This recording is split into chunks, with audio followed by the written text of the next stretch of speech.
I am psyched to have with us David Brog, Executive Director of Maccabee Task Force, former Chief of Staff to Arlen Specter, author, consultant, activist. Just how he accomplishes all this, I don't know. But we're going to start on the law side because he's a lawyer. He's I like the smart guys. So let's bring David in. All right. David, welcome.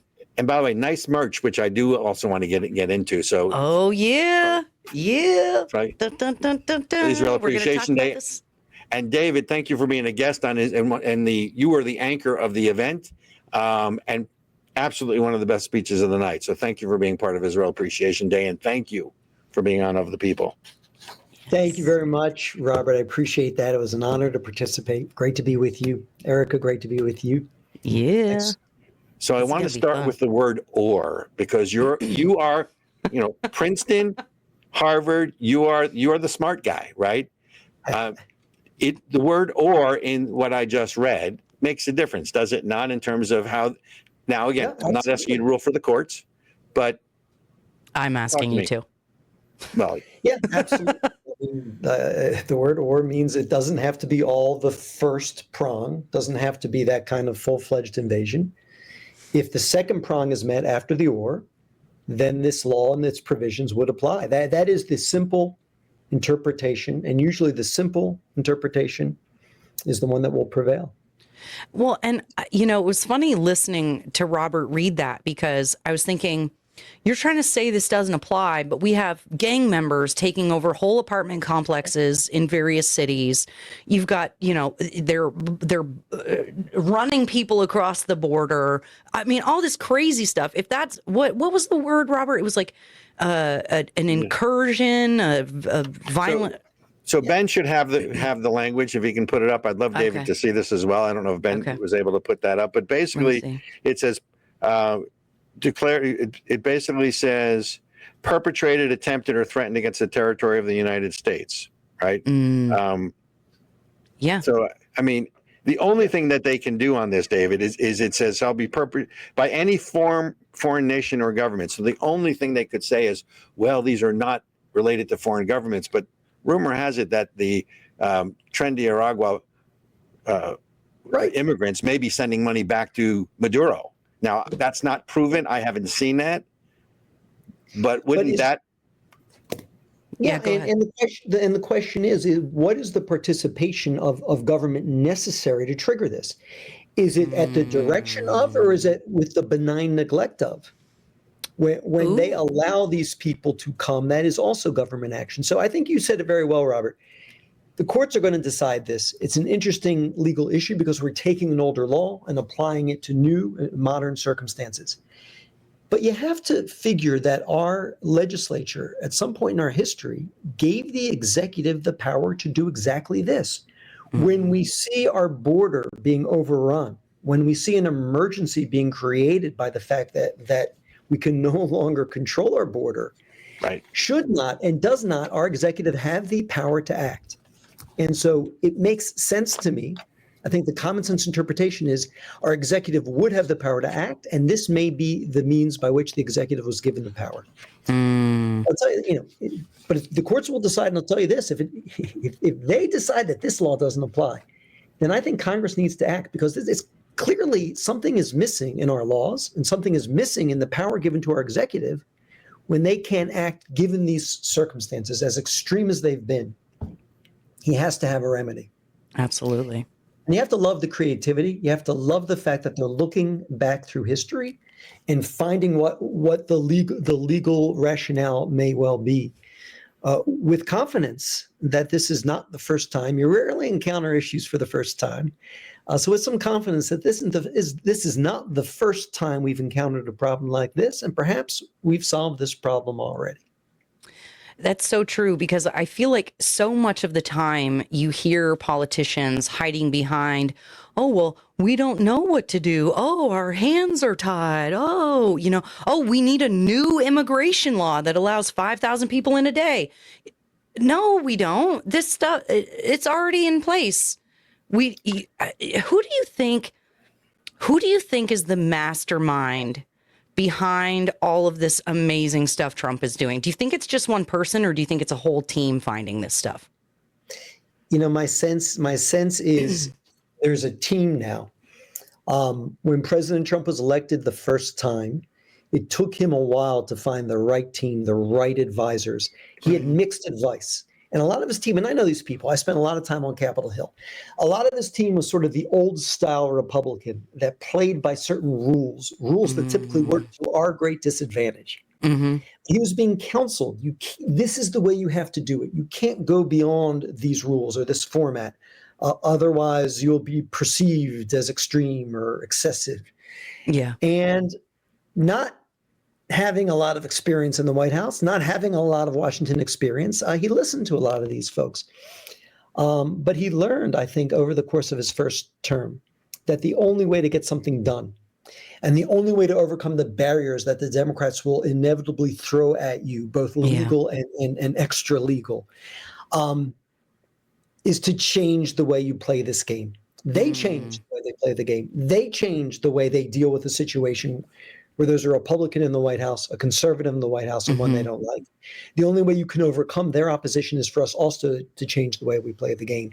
Yeah. So I think both his personal experience, his education in real time, and the team he assembled of people who are not typical Washington creatures.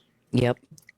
Right. They knew what they were doing. They hit the ground running very intentionally, creating these first weeks of nonstop action.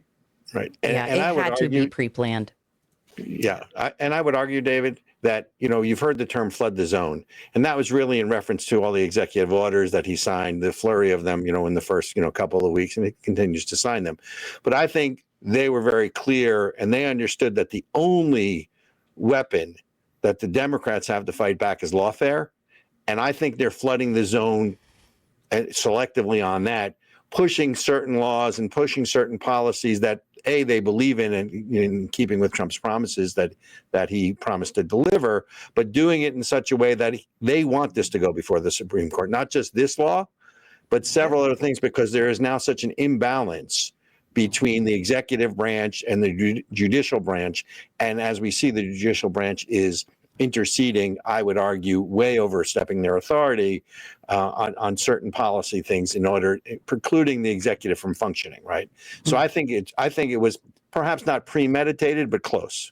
Yeah, and that's exactly the way to do it. Let's bring these things up one after the other, and then let the Supreme Court decide. And, all right.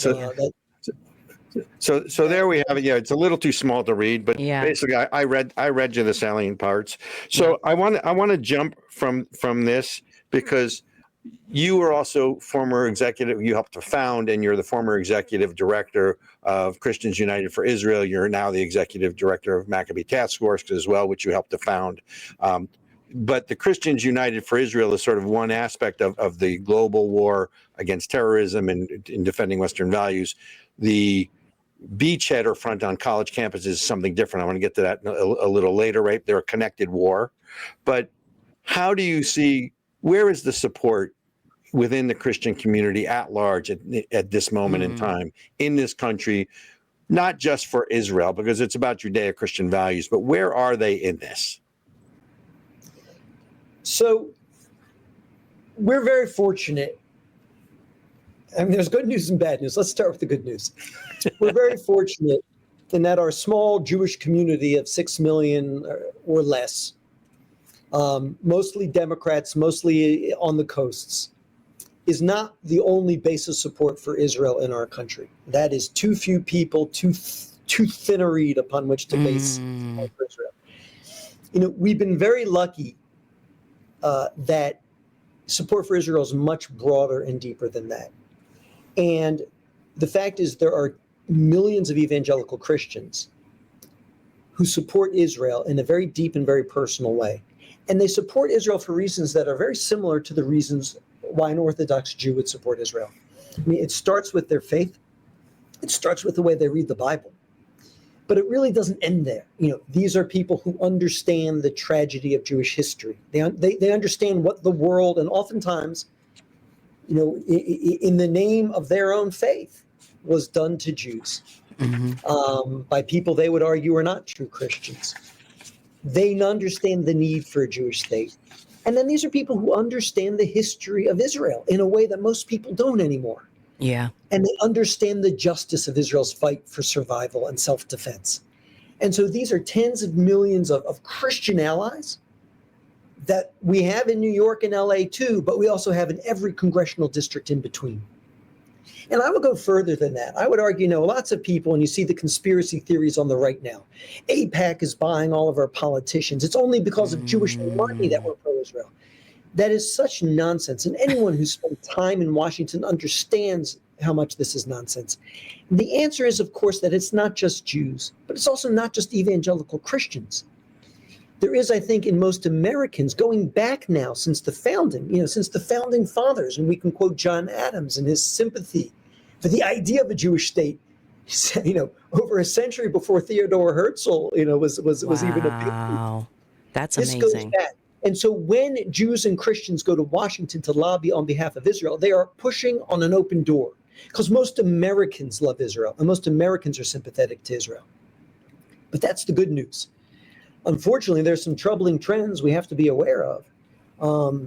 And that is the fact that a majority of Americans support Israel is still true if you look at Americans over the age of 50. You look at Americans under the age of 30, and all of a sudden you're seeing a young generation that, knows not Joseph, that doesn't understand Israel, that doesn't know what the Holocaust was. Yeah, they don't remember the intifadas and the constant They don't know war. the tragedy of Jewish history, and they don't know the justice of Israel's fight for survival because they don't know the facts, like you're saying, Ericka. They don't know what led to the wars, what led to the conflicts, what led to the suffering. That's right. Even among evangelicals, we're seeing young evangelicals don't support Israel like their parents. And then the last thing that deeply troubles me is it used to be evangelical Christians dominated conservative politics in America. They dominated the debate on the right. They're pro-Israel. The right was pro-Israel. Now we're seeing all these new voices on the right that are not evangelicals, that don't love Israel. Some of them are flat out anti-Semitic voices gaining traction on the right. And so we've got a lot of work to do. For years, I've been telling my friends on the left, you've got a lot of work to do. Anti-Semitism is moving from your extreme into your mainstream. It's going to control the Democratic Party. And they'd say, oh, you're being partisan. Oh, no, I'm just observing where anti-Semitism is and where it's become acceptable. Well, now, last couple of years, I can't say that's exclusively a problem of the left. We're seeing it emerge on the right, and we have a lot of work to do to make sure it doesn't go mainstream on the right. Every day, if you look at X, it's got support. It's picking up a head of steam. We've got a lot of work to do to stop it. Yeah. And the thing that concerns me, there was a Gallup poll, David, that was recently out. I don't know if you saw the Gallup poll, but it basically said that support for Israel in this country is at an all-time low. It's still the majority, but it's trending in the wrong direction. And I think it was hovering about 52% when you factor in, when you don't do it according to age demographics. And support for Hamas and a Palestinian state, if you will, or supporting for Hamas and Hezbollah and anti-Israel is at an all-time high. Again, only quote unquote 32%, 33%, but again, all-time high, trending in the wrong direction. And when you break it down by age, that's the real concerning part. So no, I get that. The trends are troubling. Yeah. And so if you freeze frame right now, it's still a decent story. And we've seen this before during wartime. Israel's positives tend to go down, then they tend to pick back up. If you freeze the frame, it's still okay. But boy, the trends are troubling, and we can't take this for granted. The ground is shifting. And the Maccabee Task Force is set up to be part of that education piece and get the word out and stuff like that, correct? Yeah, we founded the Maccabee Task Force. Sheldon and Miriam Adelson founded it, and I helped them build it back in 2015. Oh, wow. In those days, my biggest problem was when I told people what we did. They said, "Really? Anti-Semitism on campus? Is that really a problem? Is that right? Really is that a thing? Is that a thing?" Since October 7th, not only do people realize it, but now people are jumping to the opposite extreme and telling me it's too late. We've lost the campuses. What? To fight. Well, they're jumping ahead because we do have a problem on the campuses. And look, on the campus, this is still a problem of the left. Whatever right-wing anti-Zionism and anti-Semitism exists doesn't really have a big following on America's college campuses. America's college campuses, especially student culture and student government in the academic world, is dominated by people of the left. When we're talking about the college campus, we are talking about left-wing anti-Zionism and left-wing anti-Semitism that has now achieved a place of prominence. I'd say it is a default on our campuses. Yeah. So we realized this was a problem, back in 2015. The problem even precedes that. Wow. And we've been working to find ways to push back against it. And there's actually some good news here, because what we do on campus tends to work. And we do a lot on campus, but the centerpiece of what we do is we're trying to find a way. We know the truth about Israel is at odds with the anti-Israel narrative that dominates progressive circles, dominates woke circles, dominates the campus. But how do you get these people to pay attention to the truth about Israel? You could write a pro-Israel book. I've done it. They're not reading my book. You make pro-Israel videos. I've done it. They're not watching my videos. And you can throw a great falafel brunch with the best falafel in the world. Hey, food works. Food works. Free food. Got it. But if you're on college, you need alcohol, though. Maybe that's what we're doing wrong, Robert. You need on college camp. Get them sauced up. Excuse me. I realize that you're a Harvard Princeton guy or Princeton Harvard guy, but I'm a McGill guy. Okay, alcohol on college campuses works. Okay, you want their attention? Just give them free booze. You've just seized on our big mistake. We're going to make it now the falafel and Ericka brunch. Exactly. Well, so what is your take on just, I'm sorry, if you had a thought you wanted to finish before I ask the next question. So in the absence of alcohol, at least, so none of these other tools work. So what's a tool that can work to get someone who's wrapped up in this woke progressive mindset to see the truth about Israel? Yeah. And one thing we do that works very well is we map our campuses. We find out who are the students who dominate campus politics, almost always left, far left, almost always Israel skeptical, if not outright Israel critical. We take them to Israel. And taking them to Israel is extraordinarily effective, which is something I wouldn't have known or wouldn't have believed until we did it. And we've done it now with over 5,000 students, which says something. It's the only optimistic thing I'm seeing, but I want to share it. Wow. A lot of us see the hate on campus. A lot of us see the encampments, and we say to ourselves, what's wrong with these people? Are they anti-Semites who just hate the Jews? Or are most of them good people who believe a false narrative about Israel? And the answer is overwhelmingly, look, there's always going to be 10% of the campus that hates us. We're never going to reach them. Yep. There's always going to be 10% of the campus that loves us. We don't need to reach them. But overwhelmingly, that 80% in the middle, that 80% that is increasingly expressing skepticism towards Israel in the polls and sympathy for the Palestinians in the polls, that 80% is overwhelmingly comprised of good people who believe a false narrative about Israel. A narrative, by the way, that if you or I believed it, we'd also hate Israel. Yeah. And when you show them that the truth is so starkly at odds with that false narrative, it changes them. And it changes their behavior when they get back to campus. Yeah. And so the truth about Israel remains an extremely powerful thing. And if we can find ways to get that truth into this very tall and thickly walled progressive woke silo, we can change hearts and minds. And so that's what we do. We found a way to do it through the trips. And then after the trip, using each of our trip participants as a bridge to their respective communities on campus, we can win new allies. We can then form larger coalitions, and we can win more often than we lose. So is the campus lost? No. We just have to get in there and fight. And if we don't always win, well, that means we need to invest more, not less. So there's some things here, even in the belly of the beast, even on the American college campus, even on prestigious American college campuses.